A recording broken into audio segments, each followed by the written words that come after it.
안녕하세요. 이번 CSBL 전혈클럽 발표를 맡게 된 석사과정생 이현주입니다. 제가 이번에 소개드릴 페이퍼는 Probiotics Impacts the Antibiotic Resistance Gene Reservoir along the Human GI Tract in a Person-Specific and Antibiotic-Dependent Manner로 네이처 마이크로바이올로지의 21년 7월에 소개되었습니다.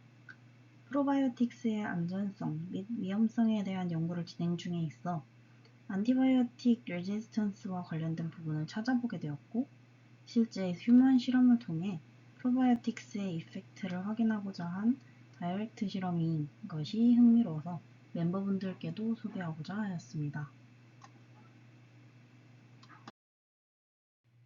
리절트에 앞서 논문의 주요 키워드를 짚고 넘어가려 합니다. 먼저 프로바이오틱스, 저희가 일상생활에서도 많이 섭취하는 건강식품에서 자주 발견되는 단어인데요. 우호적인, 호혜적인 또는 좋은 의미의 프로와 생체 물질의 의미인 바이오틱스가 결합된 것으로서 위장관계의 건강과 균형에 기여하는 생물체를 뜻합니다.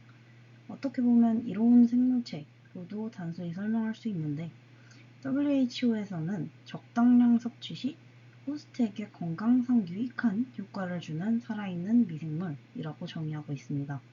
이 정의는 살아있는 세포로서의 프로바이오틱스의 중요성을 상당히 강조하고 있다고 생각하는데요. 실제로 프로바이오틱스 유기체는 다양한 생물체의 내장계에서 이미 존재하며 상호작용을 통해서 영양분의 소화나 마이크로바이옴의 구성 및 유지에 도움을 주고 있습니다.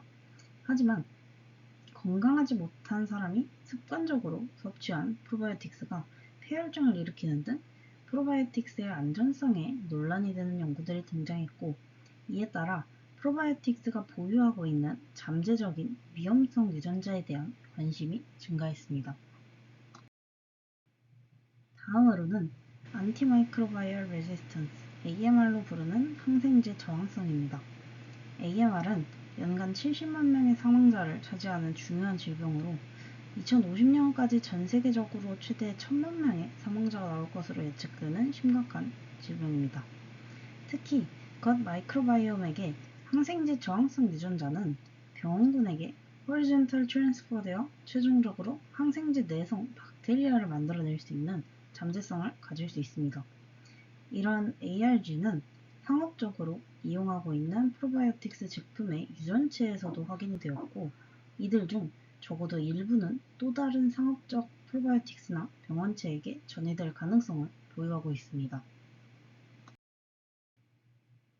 이런 위험성이 존재하는 ARG 연구를 임상적으로 프로바이오틱스 섭취 및 여러 장소에서 비교해서 실험을 한 것이 바로 오늘 소개드릴 페이퍼입니다.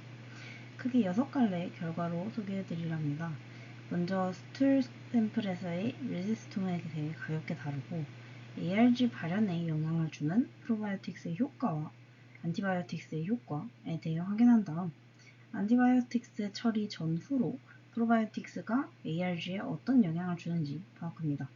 이후 동일한 결과를 마이스에서도 확인을 하며 다른 프로바이오틱스 제품으로도 비교하며 마무리를 합니다.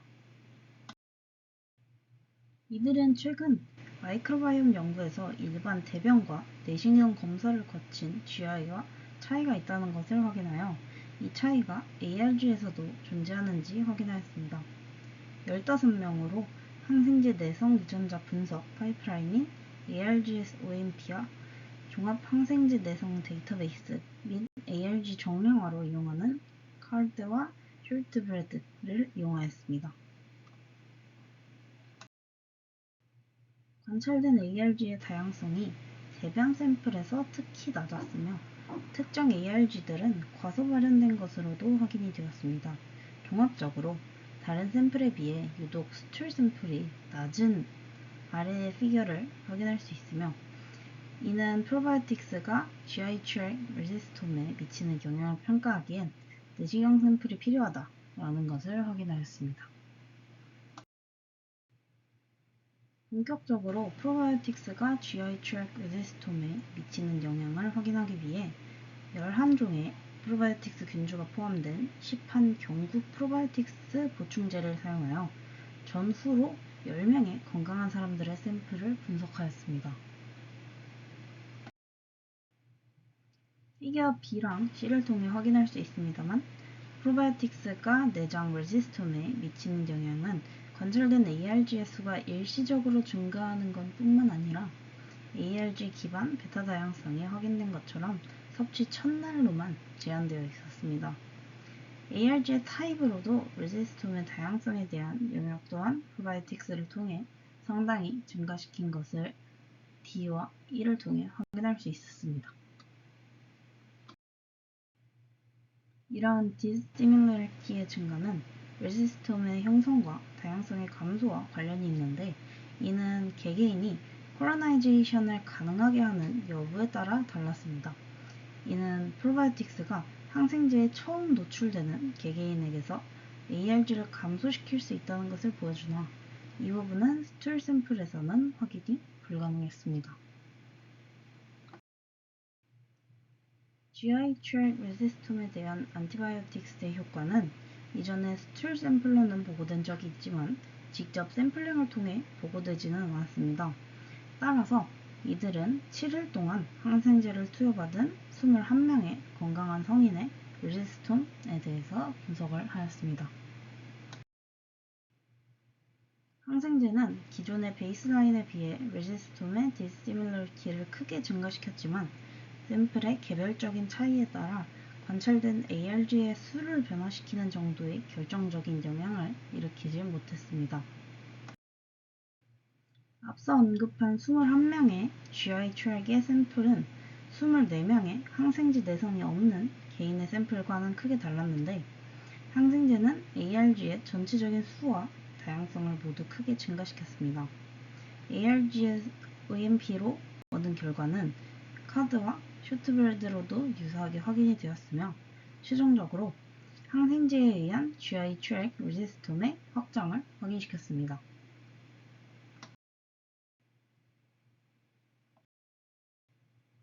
현재까지의 연구로는 프로바이오틱스가 항생제와 연관된 레지스톰의 확장에 미치는 영향을 파악하긴 어려웠습니다. 따라서 이들은 3개의 포스트 안티바이오틱스를 먹고 회복한 앞선 21명의 성인에게서 레지스톰을 분석하였습니다. 스툴 샘플에서는 항생제는 모든 그룹의 개인에서 기준선인 베이스라인 레지스톰의 양보다 매우 두드러지는 양상을 보였으며 프로바이오틱스 그룹의 레지스톰이 가장 회복이 더딘 것을 확인하였습니다. 이것은 잠재적으로 프로바이오틱스 그룹에서 레지스톰의 지속적인 향상에 영향을 준다고 할 수 있지만 통계적인 유의성에는 도달하지 못했습니다. 21일의 회복 이후 직접 내장의 샘플링을 통해 오토로러거스 FMT가 GI 트랙의 레지스톰 확장을 가장 효과적으로 되돌리는 것을 확인하였으며 스폰테니어스 리커버리 또한 비슷한 양상을 보였습니다. 하지만 프로바이오틱스 그룹은 레지스톰 확장을 되돌리지 않고 오히려 내장 점막의 ARG 종류를 증가시키는 양상을 보였습니다. ARG OAP를 이용하여 스폰테니어스 리커버리와 FMT에 비해서 항생제 처리 후에 프로바이오틱스 그룹에서 크게 증가한 유전자를 검색해 보았습니다. 이는 반코마이신 내성을 암호화하는 VANG이며 피겨 I에서 확인할 수 있는 것과 같이 기준치 수준으로 회복하는 다른 그룹에 비해서 프로바이오틱스 그룹에서는 크게 증가하는 것을 확인하였습니다.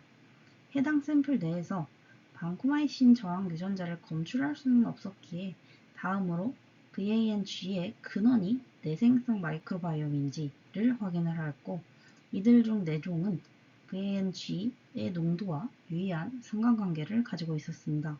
따라서 항생제의 마이크로바이옴 회복에 대한 프로바이오틱스의 억제 효과는 임상적으로 관련된 ARG를 운반할 가능성이 있는 종의 확장이 있다 라는 것을 확인하였습니다.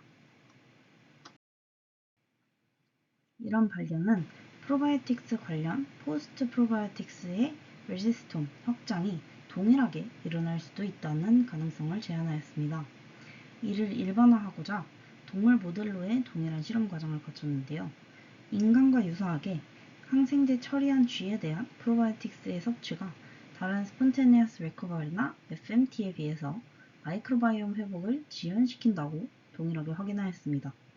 최종적으로 항생제를 투여받은 쥐와 항생제와 프로바이오틱스를 투여받은 쥐는 크게 달랐지만 항생제를 투여받은 후 FMT를 투여하거나 스폰테니어스 리커버리 과정을 거친 쥐는 구별할 수가 없었습니다. 프로바이오틱스는 맹장에서 더 높은 포스트 프로바이오틱스 레지스톰의 알파 다양성과 관련이 있었는데 결장 샘플에서는 그렇지 않았으며 이는 GI 트랙에서의 레지스톰의 확장이 스툴 샘플에서는 반영되지 않는다는 인간의 연구 결과와 매우 유사하였습니다. 회복 후 이들은 프로바이오틱스 그룹에서 유의하고 독점적으로 꽃이 핀 2개의 ARG를 검출했으며 엔테로코커스 페이시움의 방코마이신 저항성 분리체에서 보고된 글라이코펩타이드 저항성 유전자 반-SD가 여러 벨루티아 종의 꽃과 삼단관계가 있음을 확인하였습니다. 모바일 제네틱 엘리먼트 MGE는 균주간의 호리젠털 트랜스퍼에 의해 ARG의 확산에 이용될 수가 있으며 이는 프로바이오틱스의 위험성을 제한하는 가장 큰 부분입니다. 마이스에서 포스트 안티바이오틱스 프로바이오틱스 그룹의 VAN-SD는 여러 블라우티아 종에서 암호화된 서로 다른 MGE가 유의한 상관관계가 있다는 것을 확인하였습니다. 이러한 상관관계는 포스트 안티바이오틱스 프로바이오틱스에서 ARG를 보유하고 이동하는 상업적인 균주가 잠재적으로 다른 병원체에게 수평적으로 전달할 수 있다는 것을 시사합니다. 이들은 다른 시판되는 프로바이오틱스에서도 동일한 경우를 발견할 수 있다는 가능성을 제한하고자 여러 상업적으로 판매되는 경구 프로바이오틱스 보조제에 이용되는 균주의 ARG 다양성을 파악하였습니다. 각 보충제에서 발견된 ARG 패밀리의 수는 균주 수와 상관관계가 있었으며 특히 다양한 프로바이오틱스 제품은 서로 다른 레지스톤 프로파일을 나타냈고 다중 균주 보조제 사이에 테트라사이클린 내성만 공통적으로 보유를 하고 있었습니다. NCBI 데이터베이스에서는 ARG의 존재가 동일한 종의 많은 다른 종에도 높은 비율로 존재했기 때문에 특정 보충제의 균주에만 국한되지는 않았습니다. 따라서 ARG의 존재는 반드시 항생제에 대한 저항을 의미하는 것은 아니지만 프로바이오틱스 균주 내에서 드물지 않게 존재하는 것을 확인하였습니다. 이들은 다음으로 다른 프로바이오틱스의 연구가 이들의 결과를 보완하는지 확인하고자 했으며 첫 번째 연구에서 5개의 락토바실러스와 비피도박테리움 균주를 포함하는 프로바이오틱스의 30일간의 섭취 결과 프로바이오틱스와 ARG 다양성 사이에 유의미한 레지스톰의 차이가 없었다는 것을 확인하였습니다. 비피도박테리움으로 진행한 또 다른 연구에서는 6개월 동안 프로바이오틱스를 섭취한 전후 비교해서 글로벌 레지스톰의 차이를 확인할 수가 없었는데요. 그러나 치료 후 20주 말에 레지스톰은 유의미하게 달랐는데 사람별 분석에 따르면 일부 개인은 치료 종료와 후속 조치 사이에 더 큰 레지스톰의 차이를 보이는 반면 다른 사람들은 기준선으로 되돌아가는 경향이 있다라고 제안하였습니다. 이러한 공통점은 이들의 연구에서도 확인된 바와 같이 개개인별로 프로바이오틱스의 군집화 가능성의 여부에 따라서 차이를 보이는 것으로 생각했습니다. 마지막으로 항생제 치료를 받은 개인의 프로바이오틱스 관련 확장이 일반화될 수 있는지의 여부를 결정하기 위해서 이들은 항생제를 투여하고 12주 동안 프로바이오틱스로 치료된 당뇨병 환자의 레지스톰을 분석하였습니다. 이들의 결과와 유사하게 항생제는 대변 샘플에서 관찰된 ARG의 수에 결정적인 영향을 미치지 않았으며 결과적으로 프로바이오틱스와 다른 그룹 간의 회복에 큰 차이가 없었다고 하였습니다. 이들의 연구에서 레지스톰 알파 다양성에 대한 항생제의 효과가 부족하다는 요인이 많을 수 있는데 이들의 분석은 항생제와 프로바이오틱스가 레지스톰에 미치는 영향을 완전히 반영하지 못할 수 있는 대변 샘플에서 이루어졌다라는 것을 시사하였습니다. 결론적으로 연구자들은 인체로부터 ARG의 장내 저장 소로의 프로바이오틱스와 항생제의 효과를 특징지었습니다. 이들은 건강한 인간의 GI 출혈으로부터 대변에 존재하는 ARG의 수와 다양성, 군집화가 가능한 상업적 프로바이오틱스의 섭취로 ARG의 수를 감소할 수 있다는 것, 항생제를 이용한 치료는 ARG의 수를 증가시킬 수 있다는 것을 확인하였으며, 이와는 달리 항생제 후의 프로바이오틱스는 ARG의 양의 감소를 제한하고 레지스톰을 확장하는 것으로 보였습니다. 이들은 해당 연구를 통해 항생제에 의한 마이크로바이옴의 조절은 프로바이오틱스의 군집화를 유도하나 이 사이에서 프로바이오틱스는 ARG를 운반할 가능성이 있는 균주를 억제할 것이며, 군집화는 실제로 레지스톰 감소에 유익하고 임상적으로 관련된 효과를 지원할 수도 있으며, 저항성 유전자와 MG 사이의 상관관계를 제한함으로써 수평적 이동에 대한 가능성을 제한했고, 프로바이오틱스가 내장 저항체에 미치는 영향의 지속성에 대한 부분을 확인하며, 이들의 장기적인 변화가 균주 간 유전자의 전달에도 영향을 미칠 것이라 하였습니다. 이로써 발표를 마무리하겠습니다. 감사합니다.